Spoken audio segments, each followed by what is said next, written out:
قولی عبادات۔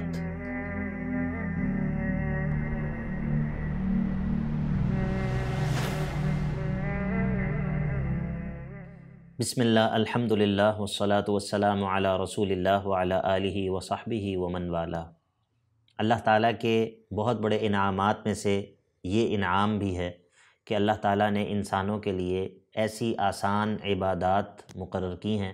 کہ جن کے لیے بہت زیادہ طاقت اور بہت زیادہ مشقت بھی نہیں کرنی پڑتی اور بہت زیادہ مال بھی خرچ نہیں کرنا پڑتا۔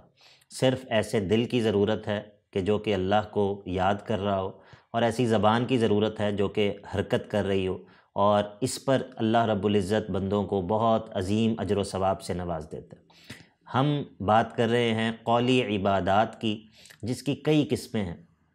وہ عبادات کہ جن کو انسان اپنی زبان کے ذریعے بجا لاتا ہے، جن کو انسان اپنی زبان کے ذریعے ادا کرتا ہے، اور اللہ تعالیٰ کا قرب اس کو حاصل ہوتا ہے اور وہ اللہ تعالیٰ کے قریب ہوتا چلا جاتا ہے۔ قولی عبادات میں کئی طرح کی عبادات ہیں۔ ان عبادات میں سب سے نمایاں اور اہم عبادت وہ قرآن مجید کی تلاوت ہے۔ یہ ایک ایسا ذکر ہے، یہ ایک ایسا عمل ہے جو تمام اذکار میں سب سے افضل ذکر ہے، وہ قرآن مجید کی تلاوت ہے۔ کئی علماء نے اس بات کی صراحت کی ہے، جس طرح کہ امام نووی رحمہ اللہ نے اپنی کتاب الاذکار کے اندر یہ بات فرمائی ہے کہ جتنے بھی اللہ رب العزت کا ذکر کرنے کے کلمات ہیں، ان میں قرآن مجید کی تلاوت سب سے زیادہ فضیلت رکھنے والی عبادت ہے۔ اللہ رب العزت قرآن مجید میں فرماتے ہیں، ان الذین یتلون کتاب اللہ واقاموا الصلاة وانفقوا مما رزقناہم سرا وعلانیہ یرجون تجارۃ لن تبور۔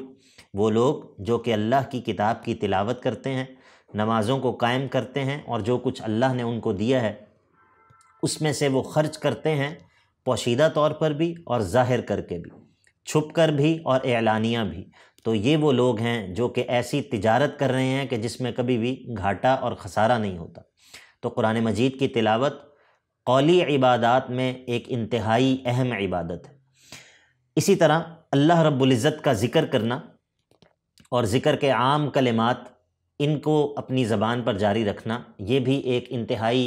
اہم اور عظیم قولی عبادت ہے۔ اللہ رب العزت قرآن مجید میں فرماتا ہے، یا ایھا الذین آمنوا اذکروا اللہ ذکرا کثیرا وسبحوہ بکرۃ واصیلا۔ اے ایمان والو،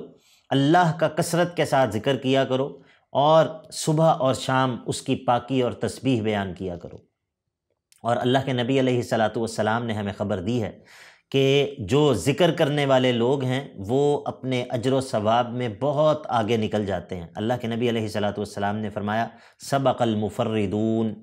مفردون آگے نکل گئے۔ تو صحابہ نے پوچھا، ومل مفردون یا رسول اللہ، اے اللہ کے رسول صلی اللہ علیہ وسلم، یہ مفردون کون لوگ ہیں؟ تو اللہ کے نبی صلی اللہ علیہ وسلم نے فرمایا کہ الذاکرون اللہ کثیرا والذاکرات، یہ وہ لوگ ہیں جو کہ کثرت سے اللہ رب العزت کا ذکر کرنے والے ہیں۔ اللہ رب العزت کے ذکر کے کلمات میں سب سے افضل ذکر وہ لا الہ الا اللہ ہے، جس طرح کہ ترمذی کے اندر حدیث ہے کہ اللہ کے نبی صلی اللہ علیہ وسلم نے فرمایا، افضل الذکر لا الہ الا اللہ۔ بعض اذکار ایسے ہوتے ہیں جو کہ کسی خاص وقت کے ساتھ ان کا تعلق ہوتا ہے، جس طرح کہ صبح اور شام کے اذکار ہیں،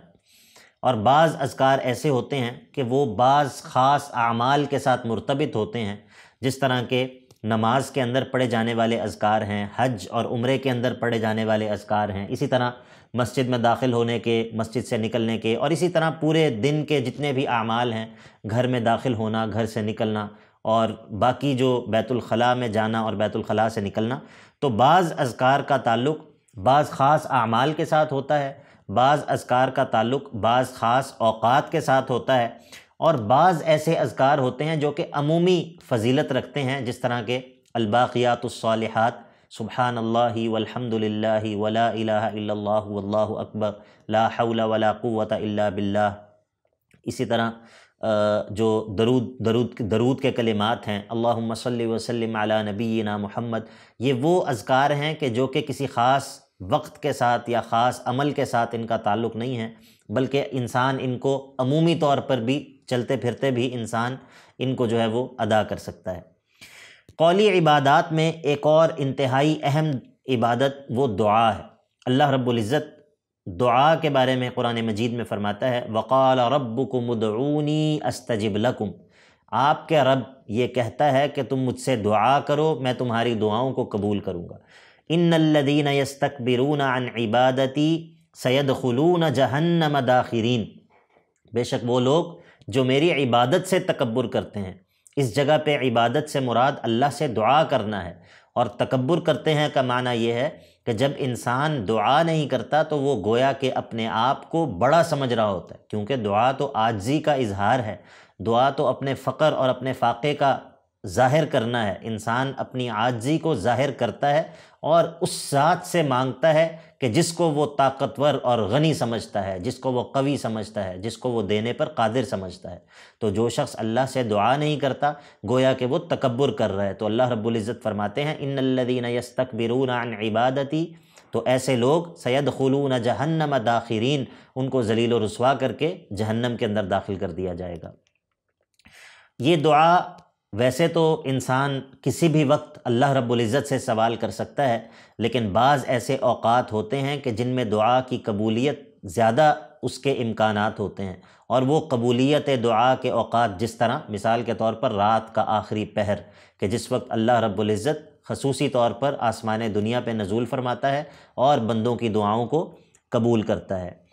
اسی طرح قولی عبادات میں سے ایک اہم عبادت اللہ کی طرف دعوت دینا ہے، اللہ کی طرف لوگوں کو بلانا، لوگوں کو اللہ کے دین کی دعوت دینا، اور اسی میں سے لوگوں کو برائیوں سے منع کرنا، یعنی کہ امر بالمعروف و نہی عن المنکر، وہ بھی اسی میں سے ہے۔ اللہ رب العزت قرآن مجید میں فرماتا ہے وَمَنْ أَحْسَنُ قَوْلًا مِّمَّنْ دَعَا إِلَى اللَّهِ وَعَمِلَ صَالِحًا، اس شخص سے بڑھ کر کس کی بات اچھی ہوگی کہ جو کہ لوگوں کو اللہ کی طرف بلائے، یعنی کہ اللہ کے دین کی طرف، اللہ کی توحید کی طرف بلائے، اور خود بھی نیک عمل کرے اور یہ کہے کہ میں تو اللہ کے فرما برداروں میں سے ہوں۔ تو الدعوت الی اللہ یہ بھی اہم ترین قولی عبادات میں سے ہے۔ اسی طرح قولی عبادات میں سے ایک اہم عبادت اپنی زبان کو لوگوں کو نقصان پہنچانے سے روک کر رکھنا بھی ہے،